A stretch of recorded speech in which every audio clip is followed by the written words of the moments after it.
नमस्कार दोस्तों, स्वागत है आपका आज के एपिसोड में। आज हम एक बेहद महत्वपूर्ण सरकारी पहल के बारे में बात करेंगे जिसका नाम है समुद्र से समृद्धि परियोजना। जैसा कि नाम से ही पता चल रहा है कि इस परियोजना के माध्यम से हमारे देश के समुद्र और उससे जुड़ी गतिविधियों का विस्तार करना है, जिससे कि देश को और अधिक समृद्ध बनाया जा सके।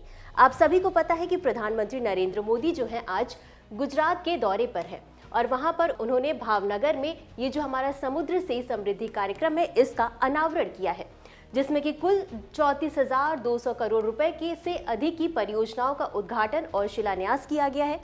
वहीं अगर मुख्य फोकस क्षेत्रों की बात करें तो इसमें समुद्री व्यापार को बढ़ावा देना इनका मुख्य फोकस क्षेत्र है। इसके अलावा नवीकरणीय ऊर्जा को बढ़ावा देना और स्वास्थ्य और शहरी विकास में गुजरात को अग्रणी बनाना है।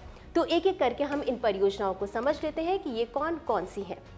तो सबसे पहले हम सबसे विशेष परियोजना के बारे में बात करेंगे, जो है हमारी मुंबई अंतर्राष्ट्रीय क्रूज टर्मिनल यानी MICT। तो इसका उद्घाटन जो है वह भावनगर में प्रधानमंत्री मोदी ने वर्चुअल माध्यम से यानी ऑनलाइन ही किया है। अगर इसकी स्थिति की बात करें तो ये भारत का सबसे बड़ा क्रूज टर्मिनल है और इसे क्रूज भारत मिशन के तहत विकसित किया गया है। इसकी क्षमता की बात करें तो ये 4.15 लाख वर्ग फुट में फैला हुआ है और सालाना 10 लाख यात्रियों को संभालने में ये जो परियोजना है, ये जो टर्मिनल है वो सक्षम है। इसकी विशेषताओं की बात करें तो इसमें 72 चेक इन और इमिग्रेशन काउंटर है और ये एक साथ जो है 5 क्रूज जहाजों को ठहराने की क्षमता रखता है। महत्व को देख लेते हैं तो भारत को वैश्विक क्रूज पर्यटन हब बनाने की दिशा में ये जो आपका टर्मिनल है एक विशेष कदम है। अब आगे बढ़ते हैं और इससे संबंधित कुछ अन्य परियोजनाओं के बारे में भी जान लेते हैं। समुद्री बुनियादी ढांचा यानी समुद्री बुनियादी ढांचे का विस्तार करने के लिए यहाँ पर 7,870 करोड़ रुपए से ज्यादा का निवेश किया गया है। तो देख लेते हैं ये किन किन क्षेत्रों में और किन किन एरिया में निवेश किया गया है। कोलकाता और पारादीप पर नए कंटेनर और कार्गो टर्मिनल बनाए जाएंगे। इसके साथ ही गुजरात टूना टेकरा में भी एक मल्टी कार्गो टर्मिनल बनाया जाएगा। इन्नूर, चेन्नई, कार निकोबार, कांडला में पोर्ट अपग्रेडेशन और नई पहले यानी कि जो पोर्ट पहले से बने हुए, जो बंदरगाह बने हुए, उनको और अधिक विकसित करने पर ध्यान दिया जाएगा। इसके साथ ही ग्रीन बायो मेथनॉल संयंत्र की स्थापना की जाएगी दीनदयाल बंदरगाह पर। इसके साथ ही एक अंतर्देशीय जलमार्ग भी बनाया जाएगा। कहां पर? पटना और वाराणसी में जहाज मरम्मत सुविधाओं के रूप में। अब आगे बढ़ते हैं और दो और विशेष परियोजनाओं के बारे में समझ लेते हैं, जो कि है आपका पहला धोलेरा विशेष निवेश क्षेत्र यानी DSIR।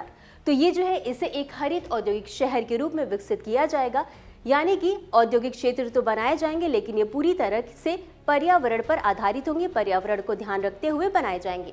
इसके साथ ही ये एक इंफ्रास्ट्रक्चर और वैश्विक निवेश के केंद्र के रूप में भी कार्य करेगा। अब अगली और सबसे महत्वपूर्ण परियोजना के बारे में जान लेते हैं, जो है एक राष्ट्रीय समुद्री विरासत परिसर और इसकी स्थापना कहाँ की जा रही है? लोथल में। और इसमें जो कुल लागत है वो 4500 करोड़ रुपए है। आप सभी को पता है कि लोथल का एक प्राचीन ऐतिहासिक महत्व भी रहा है। कैसे? क्योंकि यह सिंधु घाटी सभ्यता का एक प्राचीन बंदरगाह था। अगर इसके उद्देश्य की बात करें कि ये जो है वो लोथल में इसका निर्माण क्यों किया जा रहा है, तो इसका उद्देश्य सीधा सीधा सा ये है कि भारत का समुद्री विरासत का संरक्षण, यानी कि जो लोथल है आपका प्राचीन बंदरगाह है, तो अगर इसका विकास किया जाएगा तो इस तरीके से हम भारत की प्राचीन जो समुद्री विरासत है उसका संरक्षण कर सकेंगे।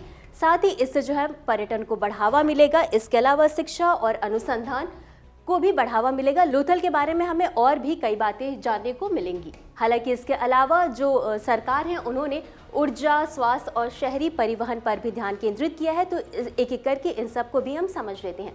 तो बात करें ऊर्जा की तो छारा बंदरगाह पर HPLNG रीगैसिफिकेशन टर्मिनल की स्थापना की जा रही है। इसके साथ ही गुजरात IOCL रिफाइनरी में एक्रिलिक्स परियोजना का निर्माण किया जा रहा है। वहीं अगर हम नवीकरणीय ऊर्जा के बारे में बात करें तो इसमें 600 मेगावाट ग्रीन शू पहल की शुरुआत की जा रही है। PM कुसुम के तहत जो है 475 मेगावाट सोलर फीडर की स्थापना हो रही है।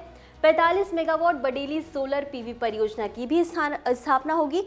इसके अलावा जो धोडो गांव है वो एक बहुत महत्वपूर्ण है। क्योंकि ये पूरी तरीके से सौर ऊर्जा पर स्थापित होगा और ये अन्य जो राज्य हैं उनके लिए एक अच्छा उदाहरण पेश करेगा। इसके अलावा स्वास्थ्य क्षेत्र की बात करें तो भावनगर और जामनगर के जो सरकारी अस्पताल है उनका विस्तार किया जाएगा।